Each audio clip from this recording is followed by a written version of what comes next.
जब कभी कोई रिश्तेदार घर पर आता है तो आप लोग जल्दी जल्दी उसको साफ कर। तो जिस परमात्मा के देश में, अपने देश में जाना चाहते हो, तो पूरा जो आपके कर्मों का जमा कर रखा है पूरा उसको हटाओगे तो मालूम हो जाएगा, प्रसन्न हो जाएगा, आएगा दरवाजे पर और बहुत प्रसन्न होगा, तुमको दर्शन दीदार देगा। और कूड़ा कचरा तुम जमा किए रहोगे दरवाजे के ऊपर में, तो सब लोग जो भी आएगा चला जाए। गंदी जगह पर कोई बैठना नहीं चाहे, आप ही नहीं बैठना चाहते हो तो वो परमात्मा इतना पवित्र निर्मल और साफ, उसको आप कहाँ बैठाओगे? गंदी जगह पर। तो प्रदेश में आप कूड़ा डालोगे, पाप प्राप्त, आदमी मारते हो, नाम प्राप्त, बच्चे मार देते हो, बच्चियां मार देते हो, चोरी कर देते हो, धोखा देते हो, बेईमानी करते हो, तुम ये सब काम मतलब कर रहे हो, फिर हिंसा करते हो, पशु की, पंछी की, आदमी की, ये सब हत्याएं, ये तुम कूड़ा कचरा ये लाते चले जाते हो। आखिर में अंत में इस कर्म का कर्जा कारखानों में और नरकों में जाकर के आप पूरा करो। तो ये बताओ वहां कौन बचा? तुम्हारी बंदूक और बोले तुम्हारे सोना चांदी मकान और दोस्त मित्र और भाई बंद है और तुम्हारे पति पत्नी एक भी वहां जाने वाले कितने कितने बादशाह, कितने राजे पिट रहे, उन नरकों में चिल्ला रहे, कोई सुनने वाले। चक्रवर्ती राजा, बड़े बड़े बादशाह वहां मारे जा रहे और लाखों लाखों मीलों तक आवाज चिल्लाने की, लेकिन वहां कोई सुनने वाला नहीं। यह है कर्म की सजा। हे नर नारियों, इनमें सब में जीवात्माएं, पशु में, पंछी में, आदमी में, कीड़ों में, ये जो मनुष्य शरीर में अधिकार मिला है अच्छे और बुरे काम करने का, ये जो काम करोगे इसकी सजा मिलती है, दंड मिलता है। पैसे निकाल के बंद कर दिया दिल्ली में, चूहे में, कुत्ते में, शेर में, गधे में, इनमें पशु पंछी में, तो सजा मिलती है। और ज्यादा आपने पाप कर्म किए तो नरकों। ये सजाओं के कारागार इन जीवात्माओं को सजाएं की जाती। तो जिनको सजा भगवान ने दे दी, कर्म की सजा दे दी है, तो आप किसी को छेड़िए नहीं, बोलिए नहीं, अपना निस्तारा कीजिए। इस जीवात्मा के मनुष्य शरीर में जो बंद है उसका छुटकारा कीजिए, उसको जगाइए और जल्दी से जल्दी हाथ से निकालकर अपने घर में वापस पहुंचाइए। नहीं तो फिर ये मनुष्य शरीर एक बार हाथ से निकल गया तो सच्चो प्रेता द्वापर कलयुग कितने भी जाएंगे मनुष्य शरीर नहीं मिलेगा। तो बच्चे बच्चियों, ये बड़े सौभाग्य, ये मनुष्य है, आपको मंदिर आपको मिल गया है, जिसमें जीवात्मा बैठी हुई है और 24 घंटे देववाणी, धर्मवाणी, आकाशवाणी, आसमानी आवाज आज से उतर रही है। लेकिन हमारे कान पूरे कचरे से बंद हो गए, आंखें बंद हो गई, न सुनने को मिलता, न देखने को मिलता। कोई फकीर, कोई महात्मा मिल जाए और धीरे से वो पूरा कचरा हमारा साफ कर दे या साफ करवाओ। जब पूरा कचरा साफ हो जाए तो हमारी कृपा, ज्ञान चक्षु, तीसरा नेत्र खुल जाए और तीसरे कान तो हम सुनने भी लगे और देखने भी लगे, तो इस जीवात्मा को गति प्राप्त हो जाए, अपने घर की तरफ चल दे। ये परदेश, ये आप, इसलिए आप लोग बहुत ध्यान से मेरी बात, आगे समय आपके लिए अच्छा है। ये नेपाल की जनता धार्मिक तो है, लेकिन यहाँ के सब लोगों को अवगत था, जो आगे चलने वाले उसको चाहिए कि जनता को सम्मान करा और इसको मोहब्बत और प्यार का पाठ करा और इस सब जनता को साकारी है। जब सारी जनता साकारी जब बन जाएगी, अनाज और सब्जी है, फल है, घी है, दूध है, सौभाग्य का, और अच्छे कपड़े पहनो, अच्छे मकान में रहो, तो क्या मिलेगा आपको? जब साकारी हो जाओगे तो बरकत मिलेगी। 2 बीघा जमीन में तापमान जो पूरा कपड़े भी मिलेंगे, खाना भी मिलेगा, सारी जरूरत पूरी हो जाएगी। दुकानदार को भी और दफ्तर वाले को भी जरूरत पूरी, कपड़े भी मिलेंगे, खाना भी मिलेगा, माँ बच्चों में कोई कमी नहीं। लेकिन बरकत आप फेंक दोगे तो आप 1000 बीघा भी रखो तब भी आप करोड़ों तो कुछ नहीं है। तो आप सोच लो कि हमने अपने कर्मों से जो असली भगवान की देन की बरकत उसको हमने फेंकी, अब वो बरकत नहीं मिल रही, इसलिए हमको काम नहीं मिलता है, हमको खेती में पूरा नहीं, दुकान में पूरा नहीं, दफ्तर में पूरा नहीं। तो चारों तरफ से समय पर बड़ी घबराहट, बड़ी बेचैनी है। और ये बच्चे स्कूल में पढ़ रहे हैं, कोई आपके यहाँ कारखाना पूरा नहीं है कि चलो भाई छोटे मोटे काम लगा लेंगे तो उनमें लोग काम करेंगे। इतने बच्चे स्कूल में पढ़ रहे हैं तो इतना तो कोई काम नहीं, फिर नौकरी और काम मिलेगा तो आगे उन बच्चों का क्या होगा? अब ऐसे ही फेंक के चले जाओगे तो फिर पूरा कैसे पड़ेगा? तो आगे तकलीफ आ गई। लेकिन अभी कुछ नहीं होगा, अभी जो घबरा रहा हो गलत कुछ नहीं। मैंने वही कह दिया था, आपके व्यापार नदी के पास में बड़ी संख्या थी, उनमें कहा कुछ नहीं होगा, आप दवाई लगाई, हम आपको सच्ची चीज दे रहे हैं, इससे कुछ होने वाला नहीं, आप चिंता मत करें। इस तरह से नहीं, वो तो हर काम तरीके से हो। भगवान भी अगर कोई सजा देंगे तो हमारे कर्मों की तरीके से सजा देंगे, ऐसे सजा नहीं दे देंगे। तरीका होता है सजा देने का, जब कभी किसी का फैसला होता है तो मजिस्ट्रेट भी तरीके से सजा देता है, ऐसे नहीं। तो इस तरह से उसने जो मनुष्य शरीर जो दे दिया उसने कोई तो अपना दिए, एक अच्छे काम करने के बुरे काम, बुरा से बुरा करो और अच्छा से अच्छा करो, उसकी तरफ से कोई रोक टोक मनाही नहीं। पाप से पाप करो, पुण्य से पुण्य करो, हजारों लाखों आदमियों को करो, उसकी तरफ से कोई मनाही नहीं। जानवर काट दो, पशु काट दो, वो कुछ नहीं है, लेकिन जो करोगे वो लिख रहा, वो सब लिख रहा। तुमने किसको हाथ धोखा दिया, किसको मारा, किसको बच्चे लूटा, चोरी की, पूजा की है, भोजन कराया, आपने पानी पिलाया, ये सब इबादत की है, और वो सब लिख रहा अच्छे बुरे कामों की। तो आपको तो ये पता नहीं है कि लिखने वाला कौन है, उसके यहाँ तो अंधेरा होता नहीं, न सुबह होती न शाम होती है, उजाला है बैठ के लिए प्रकाश में दिख रहा, और आपको सबको देख रहा कि तुमको तो ये मालूम नहीं कितनी बड़ी पूजा मिली। तो इसलिए आपको सावधानी, ठीक है, अगर किसी ने आपको नहीं बताया वो तो बात अलग है, लेकिन मैं अगर आपसे कोई स्वार्थ की बात करूं तो एक मत मान, आपके भले की हो, कार की हो, बच्चों की हो, बच्चियों की हो, खेती की हो, दुकान की हो, आत्मा की हो, लोक की हो, परलोक की हो, मुक्ति की हो, मोक्ष की हो, तो आप लोग उसको की हो। लेकिन ये बात जरूर है, ये आपको समझना है, ये अच्छा काम है, इससे दूर होगा, बीमारी होगी, गरीबी होगी, दूल्हे हो गए, लंगड़े हो गए, अंधे हो गए और बहरे हो गए और पागल हो जाओगे, ये काम अच्छा है, इससे आपको शरीर अच्छा होगा, रोग नहीं होगा, आंखें अच्छी होंगी, हाथ पैर अच्छे होंगे, तो जो महात्मा कहे आप के लिए और महात्मा क्या है सबको अपना महात्मा, उनकी निगाह, उनकी आंखों में कोई किसी के लिए भेद नहीं। वो तो जो मनुष्य शरीर में है सबको अपना मानते, जैसे आप अपने बच्चों को अपना मानते हो, महात्मा समझते हो, मेरे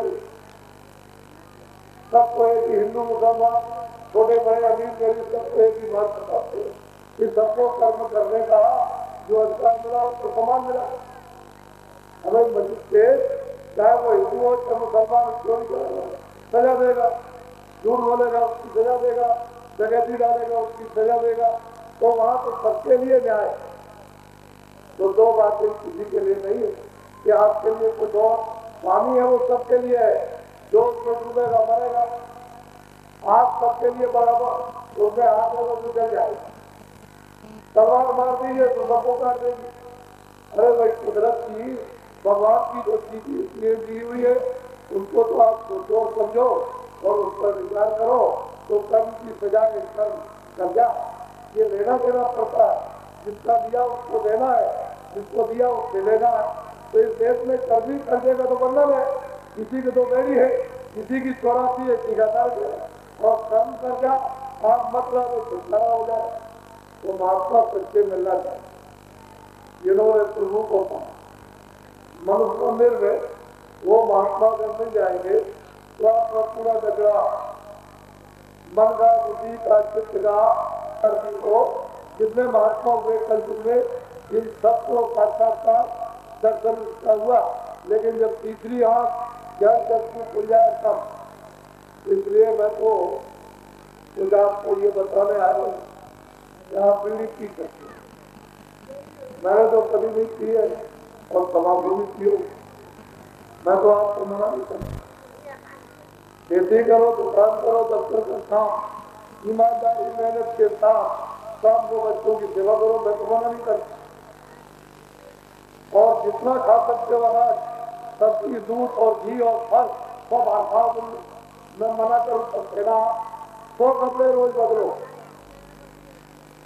अच्छे मकान में रहो, अच्छी झोपड़ी में रहो। मैं मना करूँ तब खाओ कि बाबा जी आपने तो मना किया, लेकिन शाकाहारी अद्भुत हाल, मन चलामान हो जाएगा और बुद्धि भ्रष्ट हो जाएगी और वक्तव्य खराब हो जाएगा, अंतःकरण जो है कुंडा हो जाएगा, जीवात्मा पर पाप लग जाएगा, तो फिर सजा मिलेगी। आप ऐसा काम मत, बीड़ी लो तबाह होगी, पर आप ऐसा कोई न कर सकते। ये बुद्धि पागल हो जाए तो माँ को गाली दो, पिता को गाली दो, स्त्री को गाली दो, मारो, बच्चों को मारो, फिर उसके बाद अड़ोस पड़ोस में जो अपने उनको गाली दो और मारो। उसके बाद में आप ठंडी खर्च करो और बहू बेटी की पहचान। तुम चले जा रहे जोर से, बुद्धि पागल हो गई, गड्ढे में गिर गए, तो ये पैर टूट गए और फिर लग गया तो फट जाए, मर जाओगे नहीं, चोट लग जाएगी तो दवा करोगे। और मेरी बात नहीं है, पूरी नेपाल की जनता में पहुंच जाएगी, यहाँ में तकलीफ आ रही है, वो सारा कुछ त्याग करें। इसलिए आप लोग अभी से अपना तैयार कीजिए और धीरे धीरे अच्छाई का आप संदेश दीजिए कि आप खेती करो, दुकान करो, दफ्तर का काम, मेहनत, ईमानदारी के साथ बच्चों की सेवा, आए गए का सत्कार, मान सम्मान ये करो। और जब सोने जाओ तो इस मनुष्य रूपी मंदिर में अपनी जीवात्मा पे 15 मिनट लेट कर सबसे बर्बाद करना। इस जिस्मानी मैजिक में जब आप सोने जाओ तो 15 मिनट जिस्मानी मैजिक में अपनी रूह से सच्चे खुदा की बात आप देखो। ये दो खुदाई, ये लोगों को खजाना, ईश्वरीय धन जब प्राप्त होता है तो इस धन के सामने क्या चीज है? राज और पाठ, सोना और चांदी कुछ नहीं है।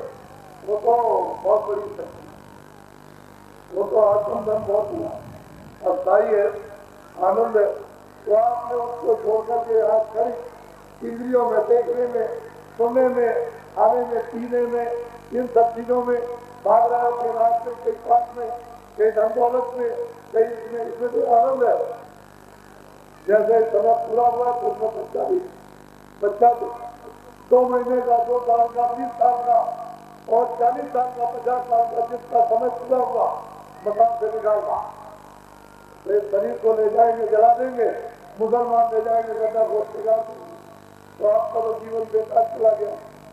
फिर तो ये मनुष्य शरीर ये आत्मा के कल्याण के लिए मिलने वाला नहीं। तो इसलिए आपको अच्छी तरह से 2 चीजों का ध्यान रखें। आप खुद सोचो आपके घर मोहल्ले में क्या होगा जब बुद्धि नष्ट हो जाती है, भ्रष्ट हो जाती है, पागल हो जाती है, तो सब पहचान, बहू, बेटी, माँ सब भी खत्म हो जाती है। तो आप सोचो क्या हो रहा, ये परिवार में, समाज में नैतिक चरित्र गिर रहा और गिर जाएगा। कितनी सजा जो इस मानव को भ्रष्ट करता है उसको कितनी कठोर यानी दंड उसको सजा मिलती है। आपको इसमें साधु नहीं बनना, घरबार नहीं छोड़ना, खाना नहीं छोड़ना, कपड़े नहीं छोड़ना, गृहस्थ आश्रम में रहना, नौकरी करना, दुकान करना, खेती का काम करना, बच्चों की सेवा करना, आए गए का सत्कार करना, मेहमानों की मेहमानदारी करना। और थोड़ा जब सोने जाओ तो 1 घंटा बचा लो, 24 घंटे 23 घंटे तो शरीर के लिए मेहनत करो और 1 घंटा जीवात्मा के लिए, कभी 10 मिनट, कभी 5 मिनट, कभी 15 मिनट, 1 घंटा जोड़ करके अलग और 23 घंटे इसके लिए। तो क्या इतने में तुम्हारा कल्याण हो जाए? तो सीधा रास्ता चलोगे तब तो जल्दी पहुंच जाओगे, और टेढ़ा रास्ता चलोगे तो पहुंचने वाले में तो जंगल है, अज्ञान में भटक जाओगे। रास्ता तो छूट ही गया है, आज डोरी तो छूटी गई है, मार्ग को तुम भूल गए अपने घर में जाने का। अब जब तक महात्मा महापुरुष नहीं मिलेंगे वो रास्ता जाने वाले, तब तक आपको अपने घर में जाने का पहुंच ही नहीं सकते। तो ये जीवात्मा मनुष्य रूपी मंदिर पर ऊंचे स्थान पर इसको बैठा दिया है और यहीं से स्वर्ग और वैकुंठ और दिमाग का रास्ता जाता है। तो तुम जरा सा अपनी हाथ से ऊपर को देखो तो ऊपर चले जाओगे, वहां प्रकाशमा उजाला है, लाइट है, उधर अंधेरा सूरज न निकलता है, न डूबता है, न सुबह होती न शाम, न इस तरह की गर्मी में जाना, इस तरह का न कोई जात न कोई पात, न हिंदू न कोई मुसलमान, आनंद कर उधर चलता है। इसलिए आप लोग चिंता मत करो। अब जब आए तो लोगों ने बड़ी पूछताछ की कि नेपाल खत्म होने वाला है, तो बच्चे मर जाएंगे, बच्चे मर जाएंगे। हमने तो भाई जो तरीका है ऐसे नहीं, ये ऐसा नहीं, ऐसा मतलब भगवान नहीं करता। आप कुछ भी होगा, आप जा रहे हैं, आपके नेपाल में आ गए तो कुछ होने वाला नहीं, बात में फिर देखिए, अभी मत हो। लेकिन आपको शिक्षा दे दे कि अच्छा है, ये बुरा है। जब आप अच्छे को नहीं करोगे और बुरा करोगे तो फिर कुदरत अपने आप सजा देगी। लेकिन पहले काम में तो पहुंचा दिया जाए। आपको तो अच्छा बुरा कुछ मालूम ही नहीं है, तो आप आदमी काट रहे हो, बच्चे काट रहे हो, कोई घर से गिरा रहे हो, कोई कुछ कर रहे हो, कोई कुछ कर रहे हो, कोई हिंसा जानवरों की पशुओं और पंछी भी कर रहे हो, तो कितनी बड़ी हत्या आपको लग रही बात। बच्चे बच्चियों, तुम लोग दुखी से काम, भगवान ने सबसे बड़ी दुखी दी है इस जगत में भूत भविष्य वर्तमान को समझने के लिए। तो आप लोग थोड़ा बुद्धि सीखा, तो हमारे मुल्क में बंद हो गए, हमारे मुल्क में। तो जब टाइम घर में घुस जाएगी तो आपका सब अंदर से चुरा और आपको दिखाई देगा। तो जैसे भूत आता है घर में घुस गया तो कितना बड़ा नाश कर देगा, ऐसे ही जान घुस जाएगी तो अंदर अंदर सब साफ कर देगी। तो लोग क्या होगा, किसी की समझ में नहीं आएगा। वो कुदरत है, नेचर है, प्रकृति है। जल, पृथ्वी, अग्नि, वायु, आकाश, ये 5 देवता, जब इनको नाराज कर दोगे आप तो आराम से नहीं रह सकते। इनको खुश करो, प्रसन्न करो, तो फिर तुम शरीर से आराम से निरोगी होकर के रहो और इसी में अच्छे काम करो शरीर के लिए और आत्मा का कल्याण भी करो। दोनों काम आपके लोग कर लो, जब तक यहाँ रहो तब तक आ रहा इसमें जीवात्मा रहती इसमें। और जब यहाँ पहले से जगा दो, इसको छोड़ो, अपने घर में पहुंचो, तो मैं आपको अमूलक चीज दूंगा, आप रहना। इसलिए बच्चे बच्चियों, जब आपको काम नहीं मिलेगा, नौकरी नहीं मिलेगी, तो आप यही कहोगे कि बाबा जी हमको आशीर्वाद दे दो, हमको दुआ दे दो, कोई काम कोई नौकरी मिल जाए। अब तो मजबूरी भी नहीं मिलती है, तो उस समय पर हमारी बात को याद आए। और पहले से ही आप मतलब यह है कि 10 मिनट 15 मिनट भगवान का सच्चा मंत्र मंदिर में भजन करने लगो तो आपको ये सब संपदा मिल जाए। ये अच्छा है तो बहुत, बुरा अच्छा नहीं है, अच्छा। अभी तक जो मेहनत आपने की है, सब मेहनत आपकी बेकार चली गई, क्योंकि सुख के लिए, आराम के लिए, शांति के लिए, आनंद के लिए। लेकिन मिला क्या सुख? तो आपने किसी महात्मा को नहीं पूछा कि भाई हम जो काम करते हैं कैसे करें? पूछते होते खेती, दुकान, दफ्तर और मजदूरी का काम, बच्चों की सेवा का, ऐसे करना ईमानदारी मेहनत के साथ, और शाम को थोड़ा सा भगवान का सच्चा भजन करना, तो ये सब चीजें आपको मिल जाती। तो मैं सुझाव को अमूलक चीज हो गया। ये सोने चांदी से अमेरिका भी आकर के अपने मुल्क का सब ले ली, चीन और जापान और भारत भी अपना सब धंधे के सोना चांदी गिरे जमाना, तो ये चीज नहीं मिलेगी। सारा संसार का राजपाट दे दीजिए, लेकिन ये आत्मधन नहीं। ये तो जिन महात्माओं के पास समा लिया जाता है और गुरु की कृपा होती है, उनको आदेश मिलता है कि मानव आत्माओं पर आत्मधन की वर्षा कर दो, तब ये कभी अवसर था। तो आज आपको जो अच्छे आपके पूर्ण घड़ी आपकी उदय हो गई, तो आपको ये अमूलक चीज मिल रही है। इसलिए आप अमूलक चीज ले लो, और ये कोई देगा नहीं, किसी का पास है। चारों तरफ घूम करके आओ, लेकिन मिलेगी नहीं आप वो चीज, आपको मिलेगा नहीं। तो आप अपनी असली चीज को लो, और ये कुछ संसार है, ये तो भूल भुलैया है, यहाँ कुछ करने पड़ने वाला नहीं है। ये तो सब कह रहा हूँ कि मुझे दिल पर राम रहे हो, आखिर तो तुम ही रहोगे, दूसरा तो कोई और नहीं। जो जो लौटेगा उसको बोला। इसलिए ऐसा करो कि बोझा भी किसका हो, रोज का रोज, रोज का रोज, रोज का रोज फेंकते चलो, अपना काम कर लो, इसमें फेंक दो और आप निकल जाओ। तो सच्चा सुख, सच्चा घर, सच्चा आनंद, सच्ची सच्ची सच्चा घर प्राप्त हो। तो मैं अमूलक चीज देने आया, आप वो चीज लीजिए। जो जो भगवान का नाम मैं बोलूंगा, इसको कहते हैं नाम दान, आत्मधन का दान, यानी रूहों को खुदाई खजाना। ये जब कभी महात्मा मिलते हैं बच्चे, तो वो इनको देते हैं, बाकी जिसके बाद में वो क्या देगा। तो आप अमूलक चीज लो। जो जो भगवान का नाम मैं बोलूंगा, सब लोग एक साथ एक आवाज में बोला, वो आगे पीछे सब बोला, शुद्ध उच्चारण, शुद्ध नाम बोलना सबके साथ, और सबकी आवाज एक साथ निकले।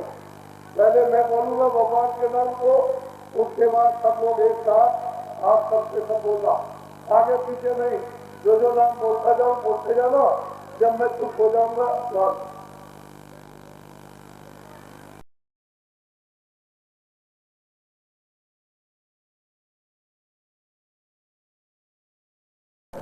करते चले गए अपने घर में, सतलोक में, और एक पलक में, एक सेकंड में, यानी उतर के चले आए, फिर गए।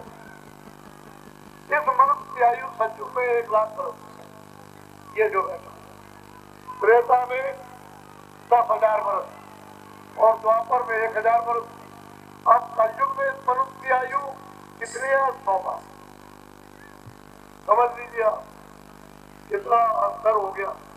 कहाँ 1 लाख बरस, कहाँ 10,000 बरस, और कहाँ मतलब 1,000 बरस, और कहाँ मतलब 100 बरस।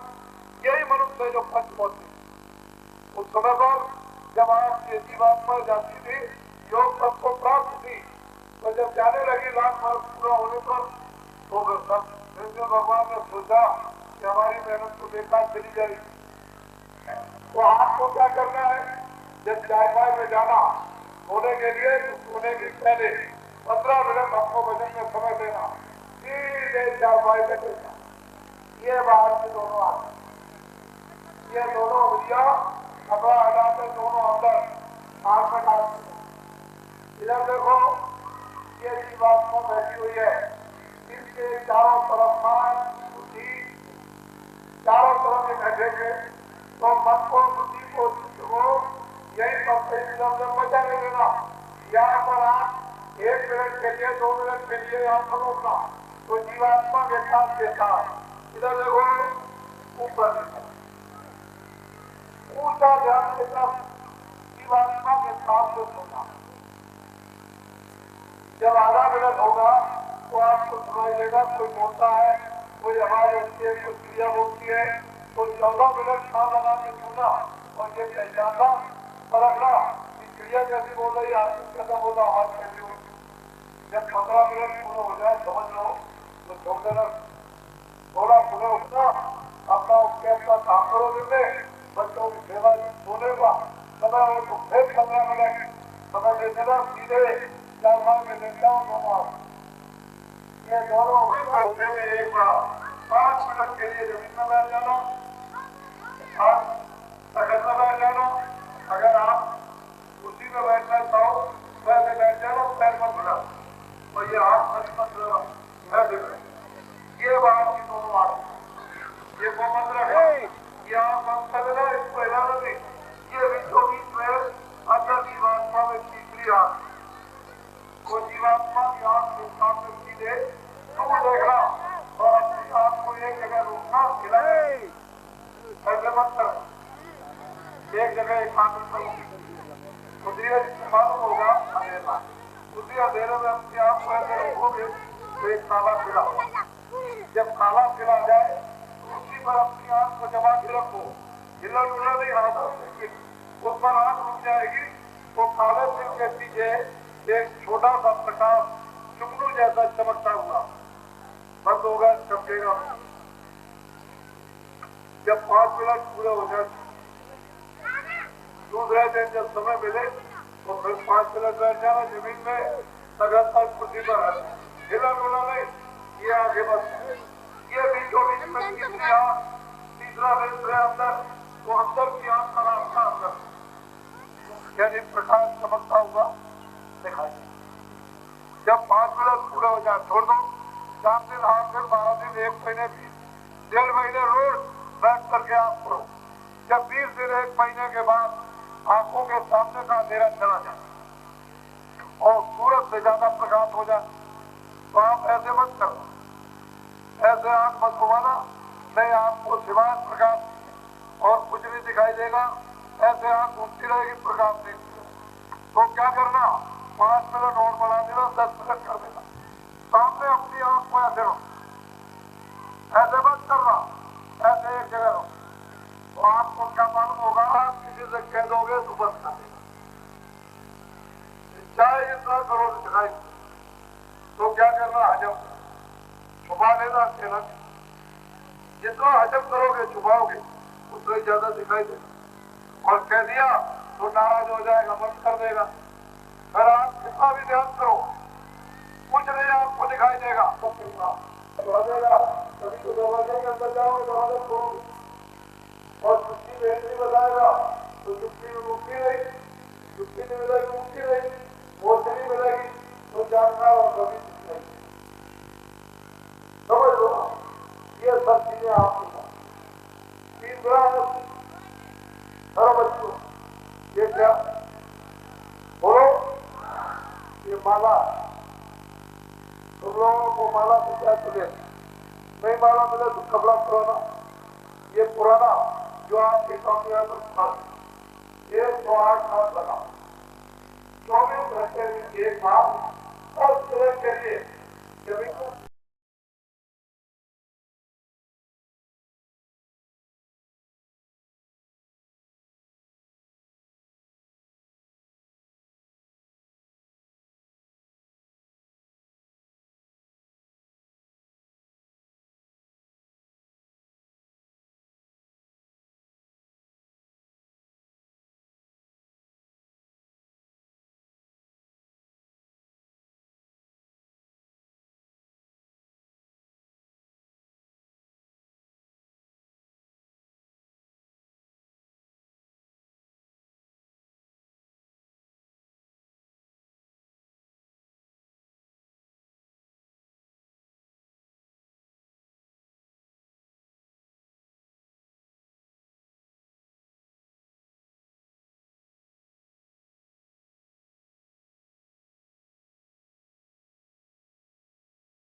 एक 8 बार अंदर अंदर सुमरन आपका पूरा हो जाएगा। ख्याल और ध्यान के बात का आपको रखना कि जिसका नाम लो उसके रूप को चिन्ह आए।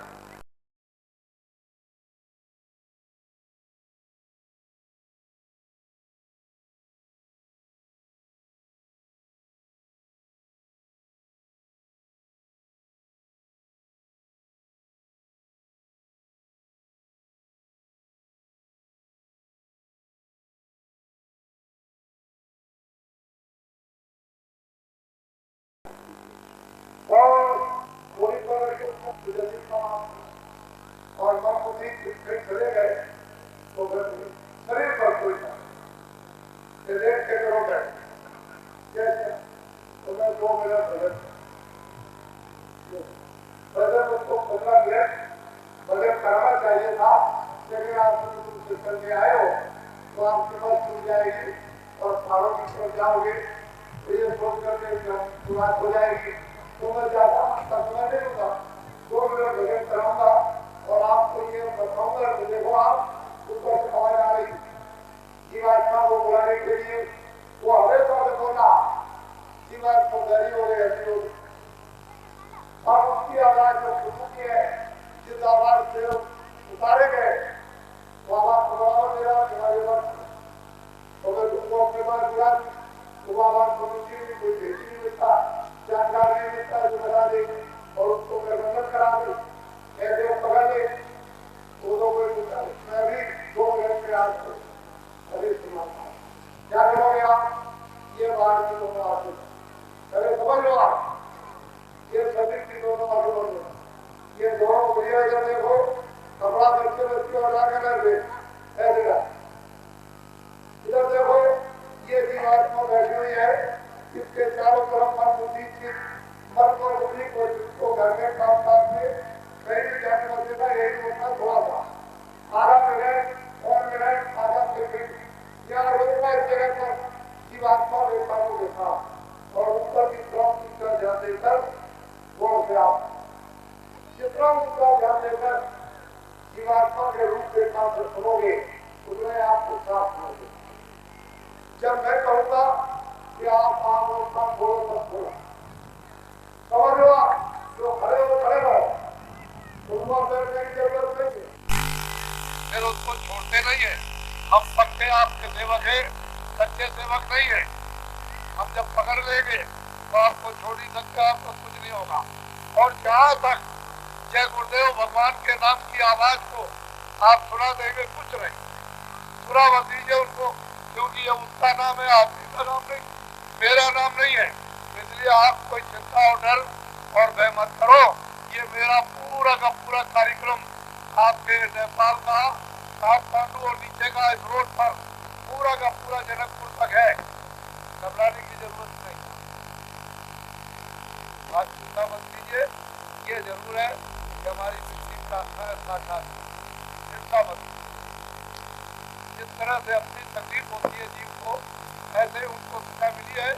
अभी में से जीवात्मा को उसमें बंद कर दिया हमारा मन है वही बुद्धि है वही चित्त है वही प्राण है वही जीवात्मा है उसको तकलीफ हो रही है और हम अगर कुछ करेंगे तो फिर और उसको तकलीफ होगी उसको बेचारे को दंड मिल गया तो अपनी जैसी जीवात्मा जैसे अपने को दुख होता ऐसे उसको हो रहा तो किसी तरह की कोई हिस्सा जान करके हिस्सा नहीं करना अज्ञान में हो जाएगा तो उसके लिए मालिक जो है आपको समझा जान में नहीं किया अज्ञान में हमसे कोई गलती हो गई तो हमारी भूल चूक काम की जाए तो उसमें कमी हो जाती है। भगवान ने आपको तो हिस्सा मत ये मेरी बात को याद रखो। अभी तक आपको किसी ने नहीं बताया वो ठीक है नहीं बताया आपको नहीं जानता है नहीं बताया लेकिन आत्म कल्याण करना 84 नरकों से छूटना और इन दुखों से क्लेशों से जीवात्मा को मुक्ति मोक्ष में ले जाना तो ये समय तो आप उस बात को जो अच्छी है उसको मान लो पूरी बात अच्छा आगे नहीं करते सुमरन ध्यान भजन कुछ गलती होगी तो फौरन बता देंगे कुछ भूल गए होंगे तो याद करा देंगे तो जल्दी आपका काम बन जाएगा क्योंकि जो थोड़ा समय रह गया उसी में आपको इतना बड़ा महान आत्म कल्याण के लिए काम करना है ताकि जीवात्मा की गति हो जाए ये छुटकारा पा जाए। इसलिए आप लोग समय बड़ा आगे खड़ा है। आप जो कोई भी नेपाल की प्रजा प्यार वापस रहे आंदोलन हड़ताल तोड़ फोड़ न करे। जो भी कोई आंदोलन तोड़ फोड़ हड़ताल करेगा कराएगा अपने पैरों पर कुल्हाड़ी मारता है। ये आंदोलन तोड़ फोड़ से जो भी आपस की सड़क की पुल की दुकान की कारखानों की जो आप क्षति करोगे ये सब नुकसान आपका और ये सब काम आने वाली आप। कोई रोज रोज तो बस में बैठोगे नहीं, रोज रोज पुल पर चलोगे नहीं, दुकान पर रोज रोज आओगे नहीं। तो आप जब जरूरत पड़ेगी तो सामान खरीदने दुकान पर आओगे, कहीं जाना है तो पुल पर से जाओगे, बस से जाओगे आप, कहीं रेल पर जाना है तो रेल से। लेकिन इतना बड़ा नुकसान अगर आंदोलन तोड़फोड़ हड़ताल से कर लोगे तो आपको क्या, आपके ऊपर होगा, महंगाई होगी, टैक्स होगी, व्यवस्था बिगड़ेगी। तो अपराधी बुद्धि परिवार में परिवार का नाश, अपराधी बुद्धि समाज में तो समाज का नाश और समाज व्यवस्था का नाश, संकट व्याप जाएगा।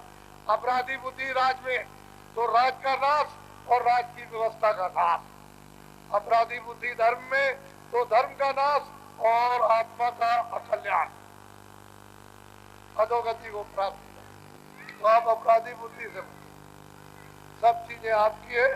कर्मचारी अधिकारी छोटे बड़े इनको आप सहयोग दीजिए ताकि दफ्तर में बैठ करके अपना अपना यानी दिन भर काम करें, शाम को जाए, अपने बच्चों की सेवा करें, रात को आराम, और फिर तैयार होकर के दफ्तर में आ जाए और फिर दिन भर आपका काम करें।